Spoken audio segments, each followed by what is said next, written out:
Un mercredi, 11h30. C'est l'heure de faire la sortie des classes pour Elsa.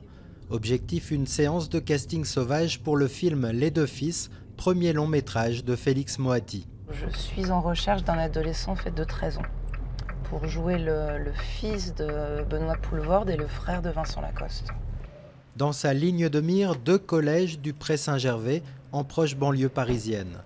L'un privé et l'autre public sont à 2 pas l'un de l'autre et la sortie se fait à la même heure.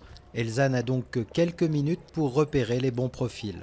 Excuse-moi, c'est pour un casting. Si ça t'intéresse, tu peux rappeler à ce numéro-là. Ok ? Un casting ? Voilà. Ah ouais, cool. Cette fois-ci, Elsa est restée aux portes des collèges. Il lui arrive aussi d'obtenir l'autorisation d'y rentrer pour une recherche plus posée. Mais la particularité de cette directrice de casting, c'est surtout d'élargir ses recherches au-delà du périphérique. Paris, en fait, c'est segmenté par quartier.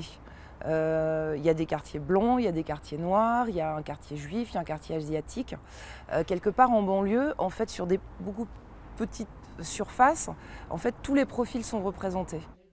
La banlieue, cette nordiste installée en Seine-Saint-Denis la connaît bien.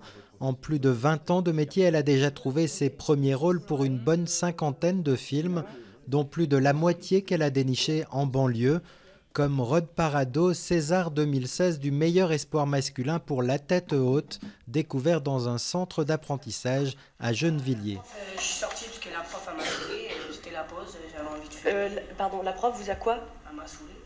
Ça a été très très succinct, ça a duré 3 secondes, il est passé devant moi, il allait dans la cour de récréation, mais quelque chose dans son attitude, dans son énergie, m'a fait penser au personnage. Après, c'est une intuition. On ne peut pas se dire qu'à partir de là, c'est bon, c'est fait, vu que ça a duré 6 mois jusqu'à ce qu'enfin ils soient embauchés sur le film. Directrice de casting atypique, Elsa aimerait pousser le cinéma français à davantage sortir de sa bulle parisienne, quitter ce milieu favorisé et ethnocentré, comme elle aime à le répéter, car pour elle, le clivage le plus important n'est pas géographique, mais racial. J'ai reçu un message il y a peu de temps via mon Gmail qui m'a vraiment touchée. C'est une adolescente qui proposait sa candidature, mais qui disait j'aimerais postuler, mais par contre je suis noire. Après avoir repris tardivement des études, Elsa vient de présenter à Sciences Po un projet d'application de casting pour téléphone mobile, une façon plus moderne de tenter de casser cet entre-soi.